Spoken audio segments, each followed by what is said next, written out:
Le président de la République reçoit l'envoyé spécial de l'Union européenne pour le Sahel et le directeur général de la LESCO. Le Conseil des ministres approuve au cours de sa réunion un projet de décret portant approbation d'une convention d'établissement entre le gouvernement de la République islamique de Mauritanie et la société Les Grands Moulins d'Otaïba SA. Notre pays participe à la table ronde organisée par la plateforme africaine pour l'autonomisation des femmes. Madame, Monsieur, bonsoir et bienvenue dans le journal. Un journal que nous ouvrons par les activités du président de la République, Monsieur Mohamed El-Cheikh El-Ghazouani, qui a reçu en audience cet après-midi au palais présidentiel à Nouakchott, Monsieur Angel Losada, envoyé spécial de l'Union européenne. Au cours de l'entrevue, il a été question des relations de coopération existant entre notre pays et l'Union européenne, des moyens de les développer, en plus de questions d'intérêt commun. L'entretien s'est déroulé en présence de messieurs Ismaël El-Cheikh Ahmed, ministre des Affaires étrangères, de la coopération et des Mauritaniens de l'extérieur, Mohamed Ahmed Mohamed Lamine, directeur du cabinet du président de la République, Harouna Traoré, conseiller à la présidence de la République, et Giacomo Durazo, ambassadeur délégué de l'Union européenne auprès de notre pays. Et à sa sortie d'audience, l'envoyé spécial de l'Union européenne a fait la déclaration suivante. Écoutons-le. J'étais très honoré d'être reçu aujourd'hui par son Excellence le Président de la République. Je suis venu de nombreuses fois ici en Mauritanie et je suis venu présenter mes respects au Président, mes remerciements également pour tout l'appui que j'ai eu pendant ma mission. Je vais finir ma mission comme représentant spécial d'ici très peu de temps. Nous avons repassé la situation générale dans la région, le leadership de son Excellence le Président dans toutes les crises qu'il y a aujourd'hui dans la région, qui est vraiment très important. Également, nous avons vu la situation, les relations entre l'Union européenne et la Mauritanie, en voyant qu'elles sont vraiment au beau fixe et qu'elles ne peuvent que s'améliorer. Nous sommes ensemble, nous appuyons très fortement la Mauritanie et son leadership, son Excellence le Président. Autre audience du président de la République, M. Mohamed El-Cheikh El-Ghazouani, celle accordée au directeur général de l'Organisation arabe pour l'éducation, la culture et les sciences, Dr Mohamed El-Amar, actuellement en visite en Mauritanie. La rencontre a été axée sur les relations de coopération existantes entre la Mauritanie et la LESCO et les voies et moyens de les développer davantage. L'entretien s'est déroulé en présence de messieurs Mohamed Ahmed Mohamed Lamine, directeur du cabinet du président de la République, Ahmed Salim Mohamed Fadel, chargé de mission à la présidence de la République, Abdelhaq Haïf, directeur de cabinet du président, directeur de cabinet du directeur général de la LESCO, Mohamed Al-Joumni, directeur d'information à l'ESCO. Et à sa sortie d'audience, M. Mohamed El-Amar a déclaré qu'il était très honoré d'être reçu par le président de la République, à qui il a fait un exposé sur les efforts de l'Organisation arabe pour l'éducation, la culture et les sciences, ses plans d'action pour la période 2023-2028 et la préparation de sa conférence ministérielle. M. Amar a ajouté que la rencontre lui a permis d'informer le président de la République des efforts de l'organisation et de l'assistance qu'elle apporte au pays qui le nécessite en cette période cruciale. Au sujet du cas de la Mauritanie, le directeur général a déclaré que son organisation a distribué ces derniers temps 1000 unités informatiques sur les étudiants mauritaniens. Pendant l'audience, j'ai suivi attentivement les orientations du président de la République qui a appelé à faire du mandat mauritanien à la tête de la direction de la LESCO, mandat de l'unanimité, du consensus et du travail exceptionnel et efficace, a conclu le patron de la LESCO. Je vous le disais dans les titres, le Conseil des ministres s'est tenu aujourd'hui sous la présidence de M. Mohamed El-Cheikh El-Ghazouani, président de la République. Le Conseil a examiné et adopté plusieurs projets de décret. Le communiqué final sanctionnant les travaux de ce Conseil avec Yed Alifal. Le Conseil des ministres se réunit aujourd'hui sous la présidence de M. Mohamed El-Cheikh El-Ghazouani, président de la République. Le Conseil a examiné et adopté les projets de décret suivants. Projet de décret portant approbation d'une extension de la convention d'établissement entre le gouvernement de la République islamique de Mauritanie et la société SEPCO Industries SA. L'extension de cette convention intervient conformément aux dispositions de la loi numéro 52/2012 du 31 juillet 2012 portant Code des investissements et permettra à la société SEPCO Industries SA de mettre en place de nouvelles infrastructures pour améliorer ses capacités de production et de traitement des produits chimiques nécessaires à son activité. Pour ce faire, il prévoit d'investir un montant global de 398 562 345 MRI, ainsi que la création de 250 emplois, dont 50 emplois permanents. Projet de décret portant approbation d'une convention d'établissement entre le gouvernement de la République islamique de Mauritanie et la Société des Grands Moulins de Taïba SA. L'approbation de cette convention intervient conformément aux dispositions de la loi numéro 52/2012 du 31 juillet 2012 portant Code des investissements et permettra à la Société des Grands Moulins de Taïba SA d'implanter sur son site à Nouakchott son unité complète comprenant des minoteries, des silos de stockage, des grains ainsi qu'une ligne de transformation de blé tendre en farine. Ce projet, dont le coût est estimé à 420 560 600 MRI, contribuera à la satisfaction des besoins du marché national tout en ayant des répercussions économiques et sociales importantes en termes de création d'emplois et de formation. Projet de décret portant nomination des membres du conseil d'administration de la Société de transport public. Le ministre des Affaires étrangères, de la coopération et des Mauritaniens de l'extérieur a présenté une communication relative à la situation internationale. Le ministre de l'Intérieur et de la décentralisation a présenté une communication relative à la situation intérieure.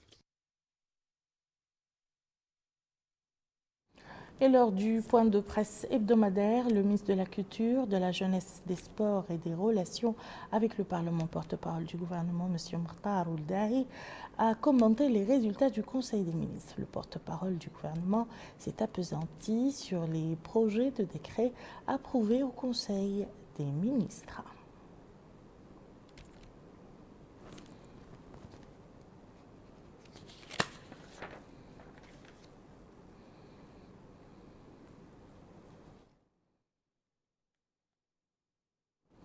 Le ministre de l'Éducation nationale et de la réforme du système éducatif, en compagnie d'une délégation de l'Organisation arabe pour l'éducation, la culture et la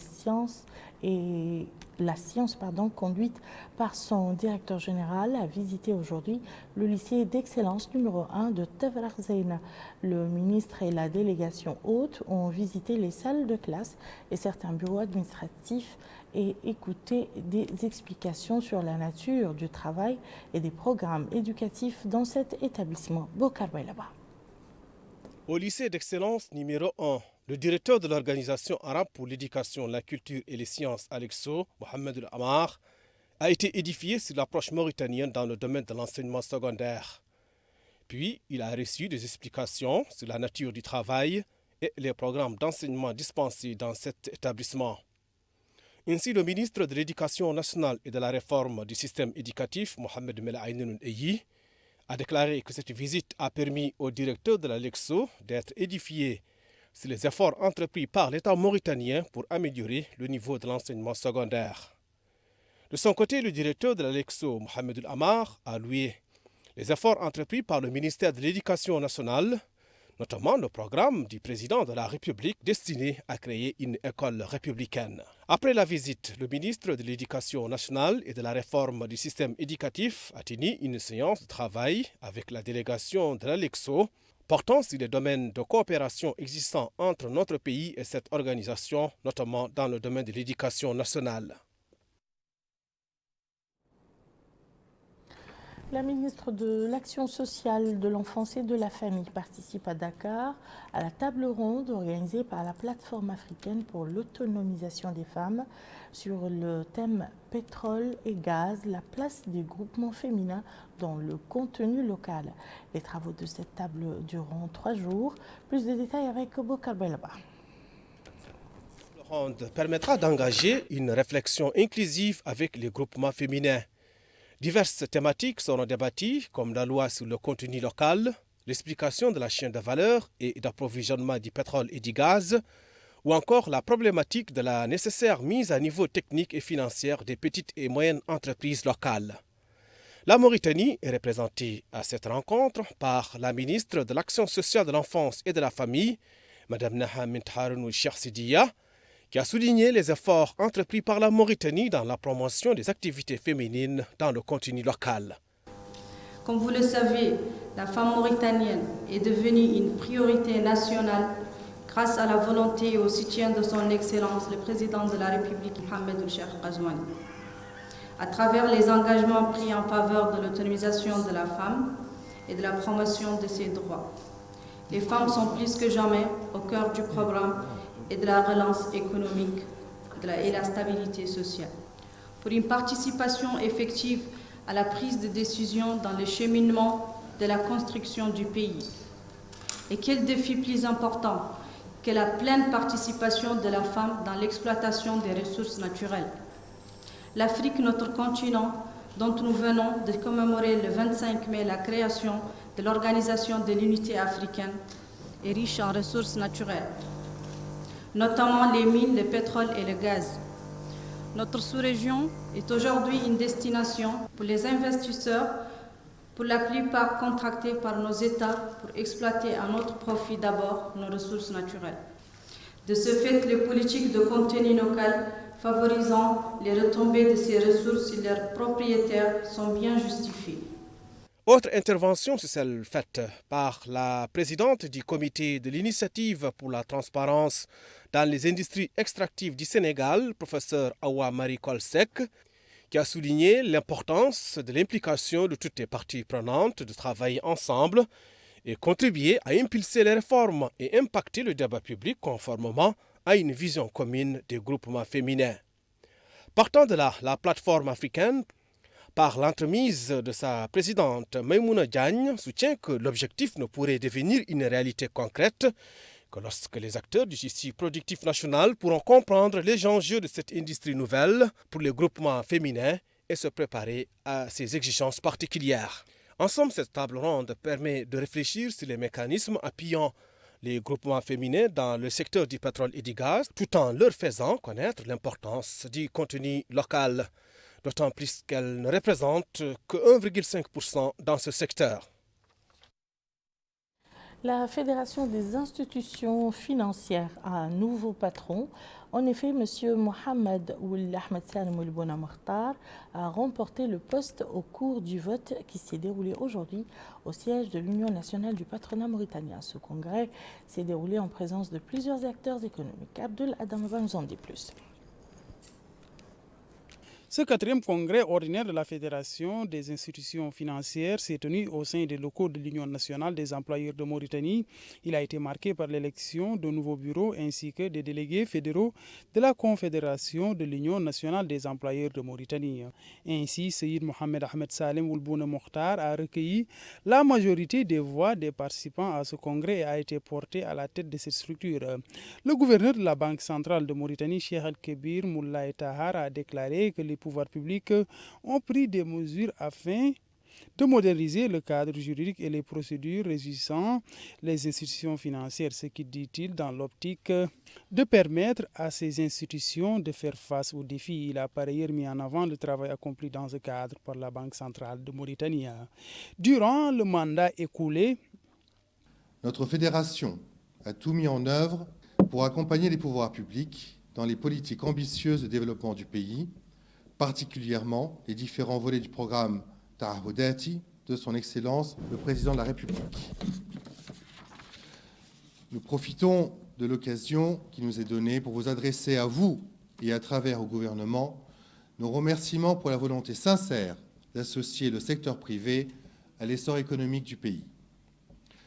Parallèlement à cette approche associative, notre fédération a été le vecteur des doléances de tous nos membres auprès des administrations concernées par nos diverses plateformes revendicatives et nous notons avec satisfaction l'accueil favorable réservé à nos demandes et doléances nous permettant des avances notables dans divers domaines. Rappelons que ce congrès qui a enregistré la participation de plusieurs acteurs économiques s'est tenu sous le thème « Un système financier solide au service d'une économie prospère ». Ouverture aujourd'hui à Nouakchott des travaux de l'Assemblée générale du réseau des pays de l'Afrique francophone pour un plaidoyer en faveur de la vaccination. Cette réunion périodique vise à discuter des moyens de soutenir les activités du réseau au sein des sociétés par l'intermédiaire des organisations de la société civile. Abdul Adamaba toujours. 3 jours durant, les participants à cet atelier comptent se déployer pour l'évolution des pays membres de cette instance, ainsi 18 pays membres de l'espace francophone particulièrement. Les acteurs de la société civile coordonnent leurs efforts pour un accès équitable aux soins et à la vaccination pour l'Afrique francophone. La loi numéro 004-2021 relative aux associations, fondations et réseaux permettra aux organisations de la société civile dans notre pays de jouer pleinement et en toute liberté leur rôle en tant que force de proposition et de contrôle de l'action publique.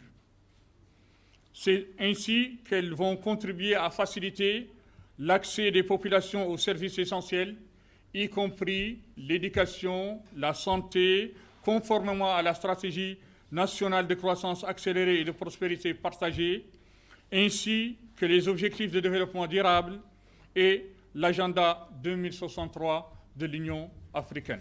Plusieurs membres de ce réseau ont pris la parole. Ils ont tour à tour fait part de leur expérience dans le cadre du plaidoyer à l'échelle nationale.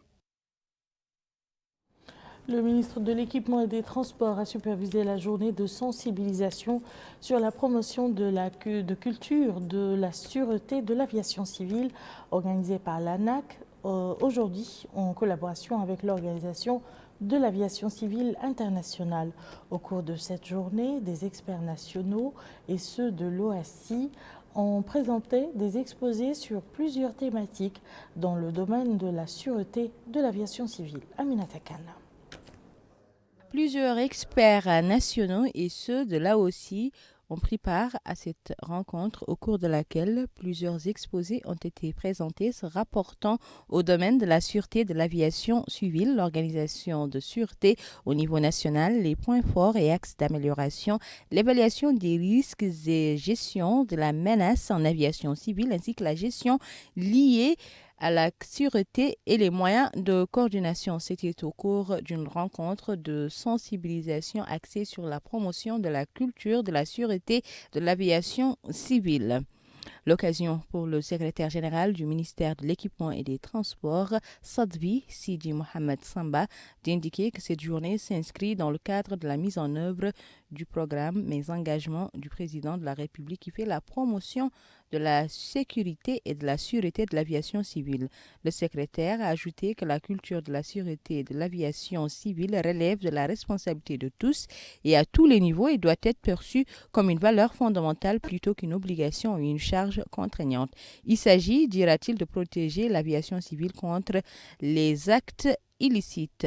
Lui succédant, le directeur de l'ANAC a affirmé que cette journée entre dans le cadre des activités initiées par l'ANAC pour appuyer la promotion de la sûreté de l'aviation civile en cette année 2021. Cette présence dénote encore une fois de l'attachement de nos hautes autorités nationales à la promotion de la sécurité et de la sûreté de l'aviation civile et confirme également la grande priorité que celle-ci accorde au développement du transport aérien national. Comme vous le savez, l'Organisation de l'aviation civile internationale a déclaré l'année 2021 année de la culture de la sûreté.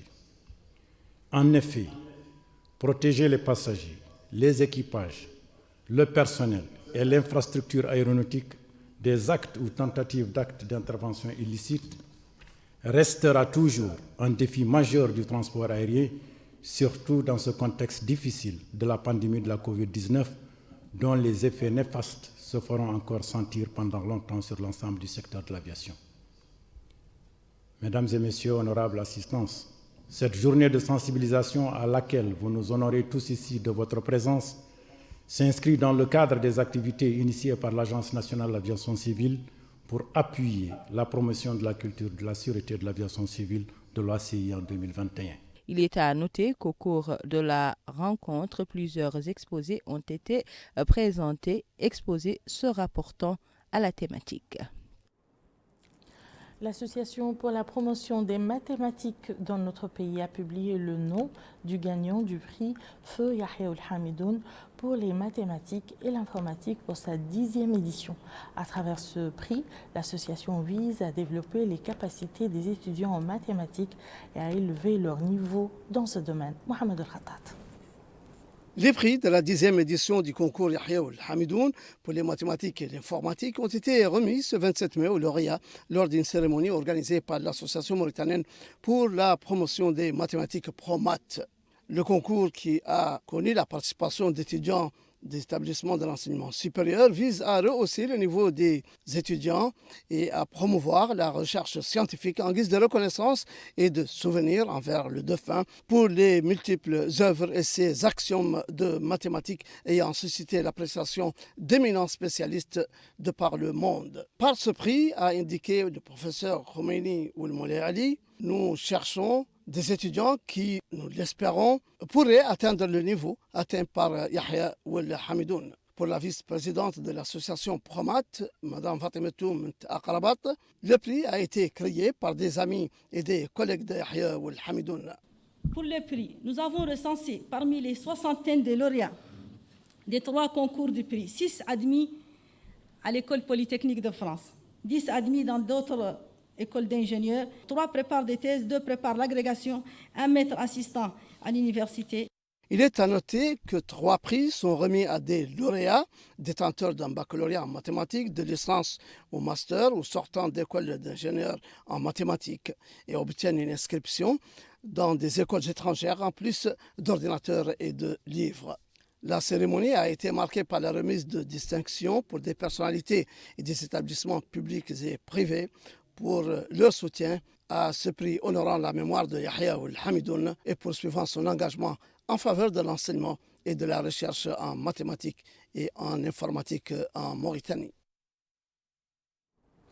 À présent, la situation épidémiologique du pays relative au Covid-19 qui a été caractérisée ces dernières 24 heures par 57 nouveaux cas de contamination, 27 guérisons et un décès.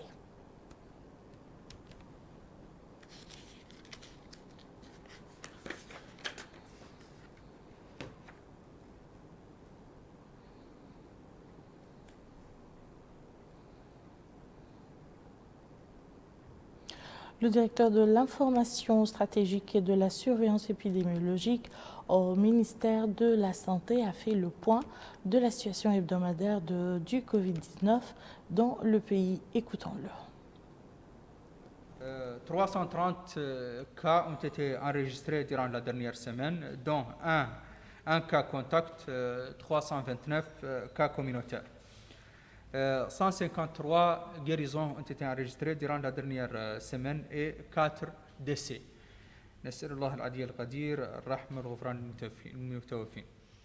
Les cas positifs enregistrés durant la dernière semaine se répartissent comme suit.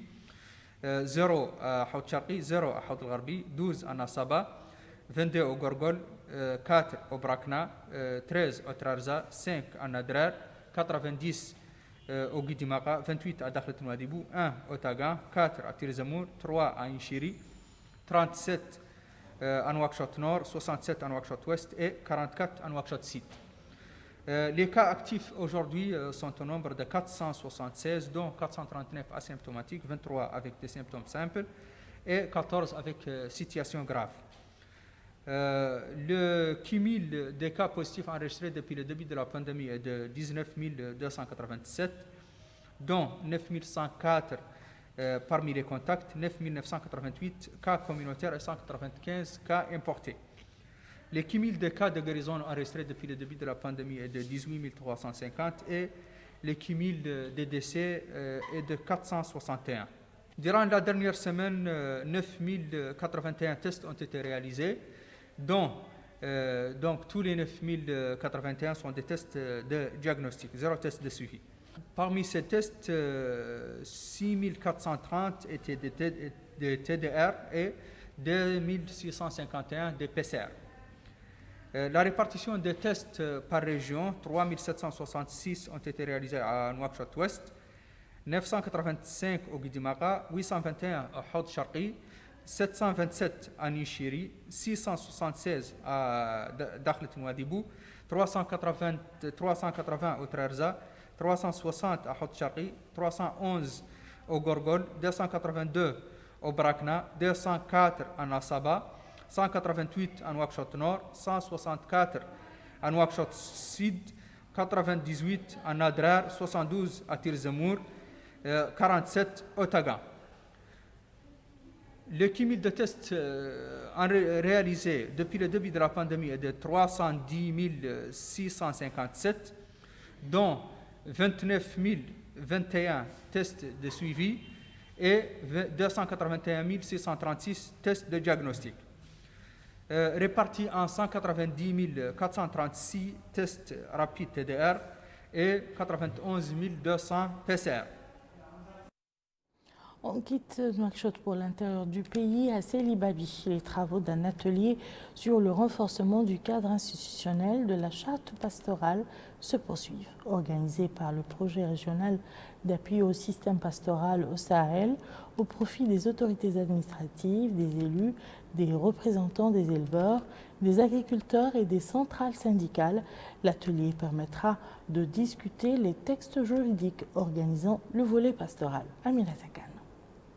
De la wilaya du Guidimaha Tayyib Oul Mohamed Mahmoud, accompagné des autorités administratives et sécuritaires, a tenu plusieurs réunions de sensibilisation dans les Muqata'a de Wulumboni, Bouanz, Al-Hajra et Al-Lemras. Partout où il est passé, le Wali a sensibilisé les habitants sur l'importance du respect des mesures contre la propagation de la pandémie de la COVID-19 après l'annonce par les autorités sanitaires d'indicateurs inquiétants sur l'augmentation du nombre de cas d'infection dans la Muqata'a.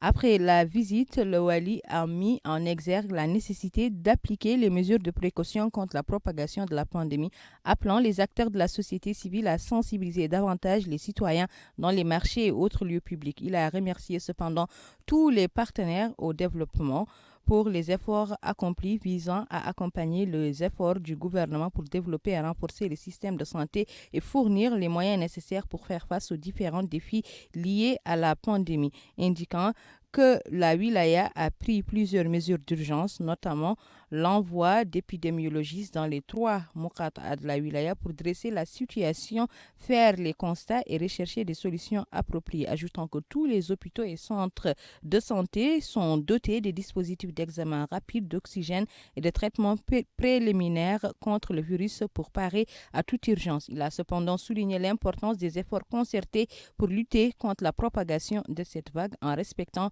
les gestes barrières, la distanciation sociale, le port du masque ou encore le lavage des mains à l'eau et au savon. Plusieurs autres intervenants ont pris la parole au cours des réunions. Ils ont mis l'accent sur la nécessité de veiller à l'application stricte des mesures de précaution contre la propagation du fléau. Début hier au Tagan, des travaux de construction d'une route en terre battue reliant la localité de l'Houépat à la route Tijik-Jaatar. Cette route, financée sur budget de l'État, sera réalisée par la Société des travaux et d'entretien routier. Le point avec Emina Mterlil.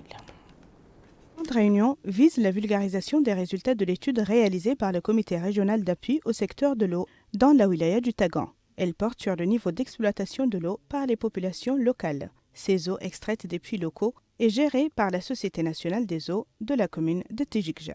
L'étude, selon le Wali, a montré que le problème ne réside pas dans l'existence de l'eau, mais dans la responsabilité des populations locales quant à son usage. Le Wali a donné à titre d'exemple le système d'irrigation utilisé au niveau des oasis et l'initiative des personnes concernées pour signaler toute faille ou fissure au niveau des tuyaux d'eau de la SN2. Les autorités administratives de la wilaya du Tagan ont appelé les citoyens à l'usage raisonnable de ces eaux. Elles ont rappelé à ce sujet que le gaspillage de l'eau doit cesser immédiatement. Les résultats de l'enquête ont été appréciés et loués par les chefs de quartier de la ville de Tijikja. Ils ont à l'occasion demandé la multiplication des sources d'eau à travers la création de nouveaux puits et forages et à travers la recherche de nouveaux points d'eau dans la zone.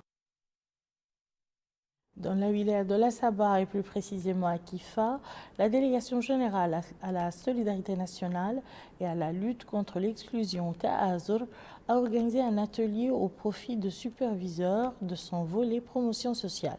Cet atelier vise à rapprocher les services des citoyens les plus vulnérables afin de les intégrer dans la vie professionnelle. Mohamed El-Khattat.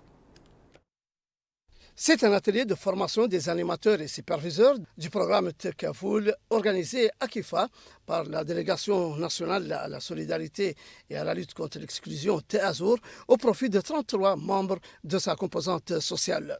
Ouvrant les travaux de cet atelier, le wali de la Sabah, M. Mohamed Mauloud, a souligné que cette formation vise à renforcer les capacités des responsables des programmes sociaux et créer un développement intégré dans les milieux vulnérables qui occupent une place primordiale dans les programmes et engagements du président de la République, Mohamed Cheikh Al-Qazwani. Ainsi, les participants à cette formation auront à travailler sur des questions relatives à la promotion des couches sociales fragiles, notamment en ce qui concerne l'éducation et la santé. Pour Salik Oul Senouri, responsable de la promotion sociale du programme Tekavoul, les animateurs bénéficieront de sessions de formation en matière d'éducation, de santé, de techniques de communication qui leur sont dispensées par des experts. 4 jours durant, ces animateurs et superviseurs seront ainsi formés à être à même de développer les aptitudes et connaissances des citoyens les plus nécessiteux pour pouvoir s'insérer dans la vie active et accompagner le développement économique et social du pays. Le Conseil régional de la région du Trarza a tenu ce matin une session ordinaire au siège du Conseil de la ville à Rosso.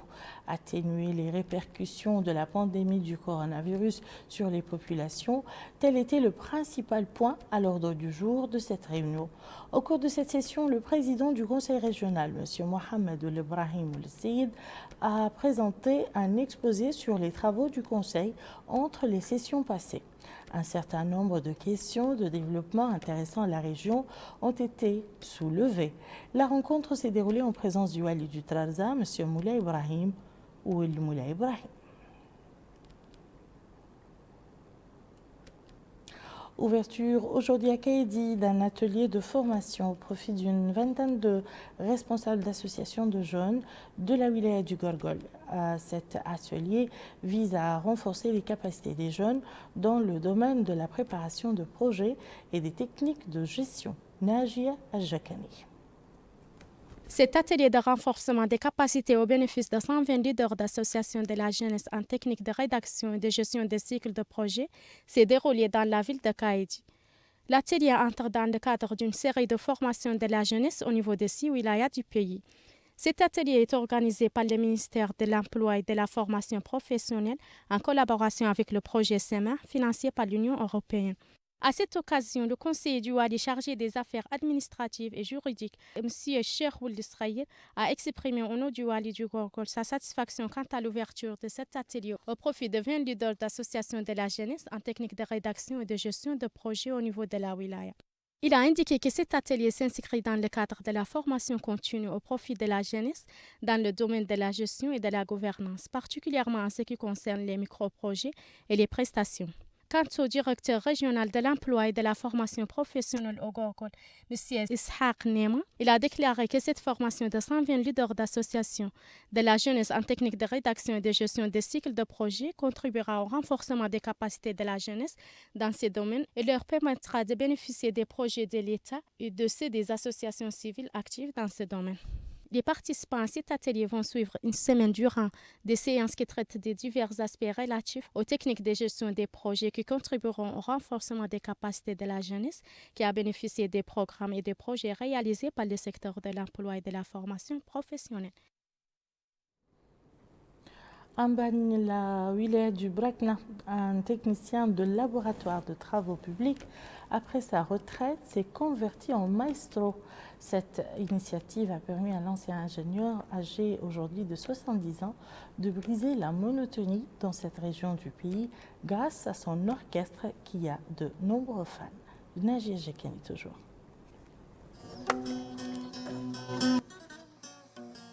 M. Monsieur Diop, un ancien technicien des laboratoires des travaux publics, il a créé une formation d'orchestre après sa retraite pour revitaliser la scène culturelle en Bagne.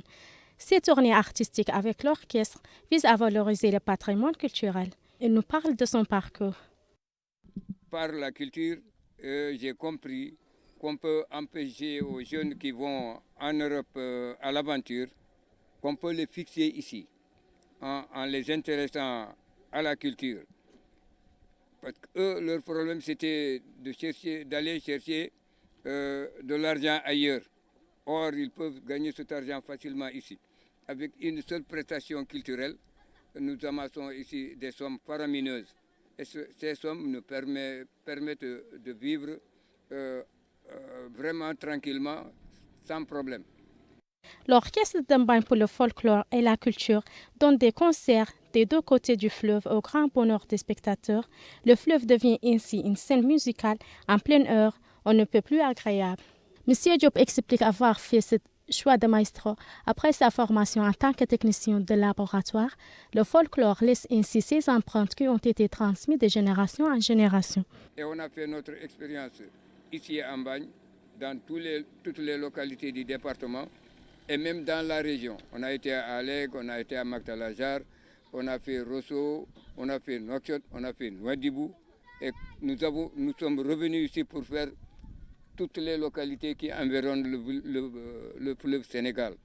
Donc nous sommes connus comme étant promoteurs culturels. L'orchestre d'Ambagne, qui a participé à différents événements culturels, utilise des instruments de musique propres à la culture de la région. Cet tam-tam représente le crocodile qui symbolise les sociétés qui dépendent de la pêche. Et ces outils qu'il montre sont utilisés pour aider les bateaux à se déplacer et l'orchestre les utilise dans cette scène pour la danse. Alors, Dibou, les rideaux sont tombés hier soir sur la première édition du concours de mémorisation et de lecture du Saint-Coran organisé par l'association Al-Furqan pour la culture et l'éducation sous le slogan « On se l'a laissé les concurrents rivaliser ». La cérémonie de clôture de ce concours a été marquée par la distribution des prix aux lauréates.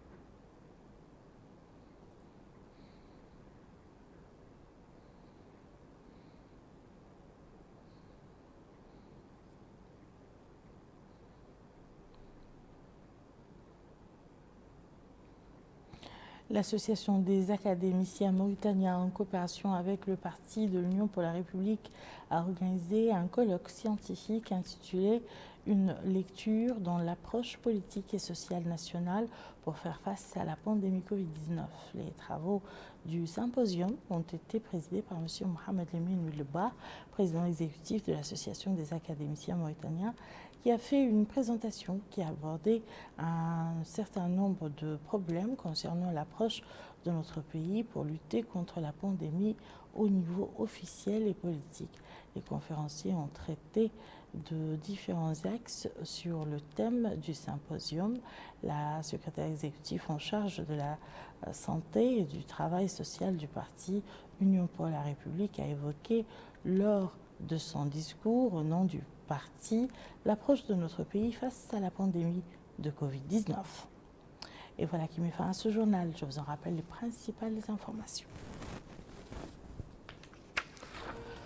Le président de la République reçoit l'envoyé spécial de l'Union européenne pour le Sahel et le directeur général de la LESCO.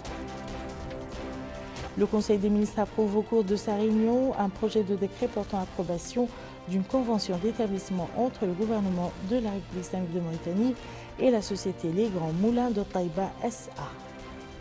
Notre pays participe à la table ronde organisée par la plateforme africaine pour l'autonomisation des femmes. Merci, Madame, Monsieur, de nous avoir suivis. À très bientôt, Inch'Allah.